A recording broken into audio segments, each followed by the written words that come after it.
Puis la levée de corps? C'est difficile. Il est un petit peu tôt ce matin, mais pour ce paysage-là, ça en vaut la peine.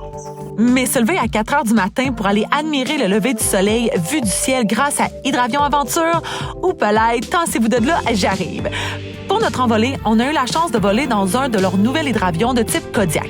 Ces modèles contribuent à réduire de près de 60 % les émissions de gaz à effet de serre produites par l'entreprise. On adore. Puis la vue du ciel, elle est juste incroyable. Lac, rivière, forêt à perte de vue. On se rend compte à quel point nos paysages sont grandioses et que notre forêt est vaste. J'ai eu la chance de m'asseoir à côté du pilote, donc devant les commandes. Mais inquiétez-vous pas, personne de Saint-Esprit m'aurait laissé toucher à un de ces petits boutons-là. Notre première halte, une petite île déserte dans la réserve faunique Mastigouche, dans le silence complet de la nature, loin de toute civilisation. Ressourçant à souhait. Après un moment de repos, on est reparti cette fois en direction de l'auberge du lac à l'eau claire où un succulent brunch nous attendait. Il y avait même de la poutine déjeuner. Tu comprendras donc que je vivais le rêve ce matin-là.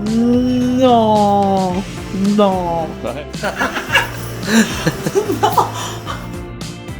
Ensuite, retour au bercail. Que cette aventure à couper le souffle soit disponible en Mauricie, ça me fait encore rêver. Que ce soit le vol pour admirer l'immensité du territoire vu du ciel, poser le pied sur des endroits vierges de toute trace humaine ou encore faire une halte gastronomique, Hydravion Aventure permet tout cela grâce à ses envolées panoramiques et ses envolées gourmandes. On remercie chaleureusement Alain et Fabrice pour cette invitation inoubliable, puis on attend la prochaine en fait.